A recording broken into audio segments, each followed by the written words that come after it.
Bonjour, ici Mathieu, bienvenue sur la chaîne Le Pouvoir des mots.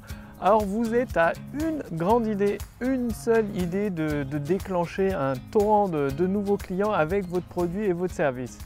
Je m'explique. En fait, vous êtes probablement dans un marché, enfin j'espère pour vous que vous êtes dans un marché où il y a des concurrents. C'est très bon signe, ça veut dire qu'il y a des personnes qui achètent ces produits-là, les produits qui sont plus ou moins proches du vôtre et qui a un potentiel, c'est-à-dire un potentiel de vente pour développer votre activité, la mettre sur les rails de la croissance continue. Et tout cela, vous pouvez essayer, vous l'avez peut-être déjà essayé de lister toutes les caractéristiques de votre produit, de prouver par A plus B que c'est le numéro 1, que c'est le meilleur, et pourtant rien à faire. Vos prospects ne sortent pas leur portefeuille, ils n'achètent pas votre produit, vous ne savez pas pourquoi. Donc là, je suis actuellement au parc du Crapa. C'est très agréable, c'est très calme. C'est mon nouveau bureau en fait. C'est tout simple, c'est mon nouveau bureau, c'est super sympa.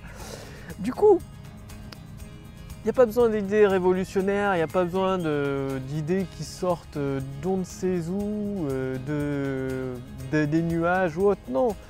Pas besoin d'idées du siècle non plus. Je discutais avec un ami ce midi, il me parlait qu'il faut toujours avoir une idée révolutionnaire, l'idée parfaite, le truc sans défaut. En fait, dans les faits, vous allez vous en rendre compte par vous-même, ceux qui réussissent, ceux qui ont numéro 1, ils ont souvent des produits avec des défauts. Des défauts plus ou moins graves, par contre ils ont réussi à vendre une grande idée. Regardez, il n'y a pas besoin de chercher bien loin, l'iPod de Steve Jobs, je crois que son idée c'était 1 million de chansons dans votre poche. Quand l'iPod a été lancé, il y avait déjà des baladeurs MP3 sur le marché. Il y en avait énormément, en plus des baladeurs avec une meilleure autonomie, plus de capacité de mémoire, et pourtant l'iPod s'est imposé numéro 1 avec cette seule idée, 1 millier de chansons ou 1000 chansons dans votre poche. Il y a également l'idée de L'Oréal, parce que vous le valez bien. Cette idée encore, ça a permis, ça parle directement aux femmes, parce que vous le valez bien, parce que vous le méritez bien. Ça leur a permis de s'imposer également numéro 1 sur le marché. Ça s'implémente. C'est une idée qui reste collée à l'esprit, dont on se souvient pendant très longtemps. Où il y a encore l'idée d'Afflelou, quand il s'est implémenté sur le marché des opticiens, il y avait déjà du monde, il n'était pas tout seul et ce n'était pas le numéro 1. Par contre, il a eu l'idée de proposer cette idée. Il est fou Afflelou, une deuxième paire pour 1 € de plus. C'est le premier à avoir lancé cette idée. Ça a déferlé partout. Il a réussi à se classer parmi les premiers opticiens de France, rien qu'avec cette seule idée. Il est fou Afflelou, une deuxième paire pour 1 € de plus.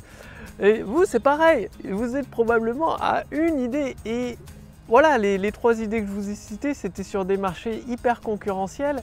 C'est pas des idées révolutionnaires, il y a rien de... C'est pas une idée du siècle à chaque fois. Par contre, c'est une idée qui fait mouche, qui retient directement l'attention de la personne qualifiée et qui lui donne envie, une envie presque irrésistible d'en savoir plus, tout simplement. Et au final, après, derrière, il y a tout le déroulé de l'offre, le texte de vente qui permet de finaliser l'achat.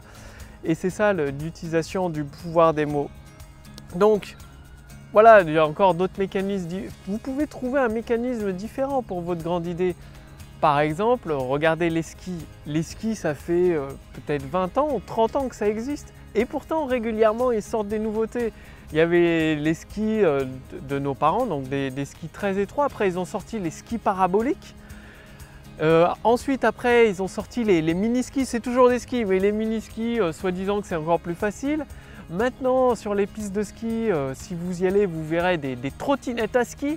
Et régulièrement, ils sortent un nouveau mécanisme. Mais à la base, c'est des skis. C'est toujours des skis pour descendre les pistes enneigées, pour s'amuser, pour aller de plus en plus vite.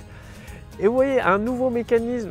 Et à chaque fois, ça permet à une entreprise de s'implanter sur le marché, de prendre sa place justement et de répondre à une demande tout simplement avec un nouveau mécanisme. Je veux dire, des skieurs ont voulu essayer les skis paraboliques, ensuite ils ont voulu essayer les mini-skis.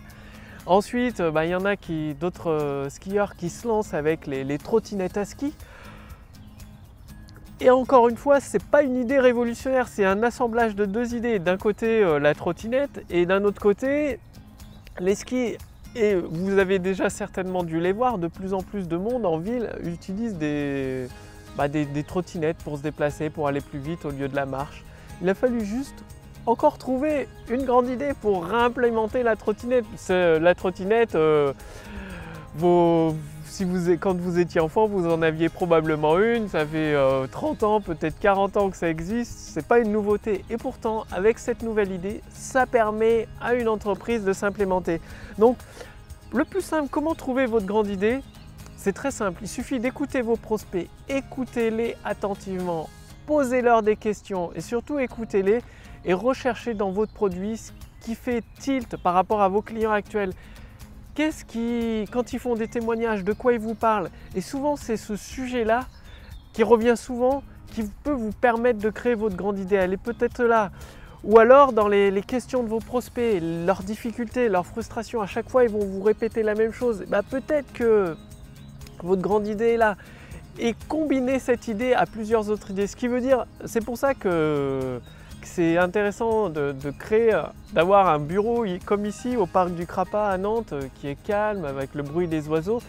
Ça permet d'associer des nouvelles idées, de prendre un produit existant avec les difficultés des prospects et d'associer des idées avec d'autres choses. Avec le bruit des oiseaux, ça peut faire penser à quelque chose d'autre, qui fait penser à autre chose. Et c'est comme ça que vous trouvez votre grande idée. Donc partez vraiment à la recherche. Vous êtes vraiment à un texte de vente de déclencher une affluence de nouveaux clients pour votre produit ou votre service avec le bon marché, c'est-à-dire le bon marché, vous avez déjà fait des ventes de votre produit ou de votre service ou des concurrents ont un produit équivalent au vôtre, vous avez une petite particularité qui l'améliore encore. Il y a juste à trouver cette grande idée et ensuite à suivre une suite de points. Justement, pour suivre une suite de points, j'ai préparé une deuxième vidéo pour vous.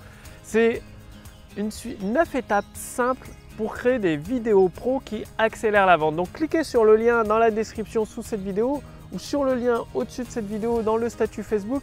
Vous allez justement découvrir des idées prêtes à l'emploi et 9 étapes pour créer des vidéos pro qui accélèrent les ventes. Trouvez cette grande idée. Assemblez, ensuite une fois que vous avez la grande idée, assemblez tous les points que vous avez réunis comme les pièces d'un puzzle. Et c'est là que vous allez avoir votre argumentaire de vente, votre vidéo de vente et même vous pouvez faire des conférences, des séminaires en ligne.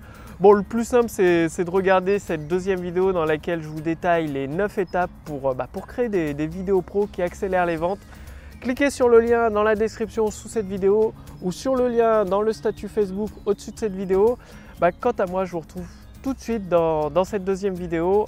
A tout de suite, salut!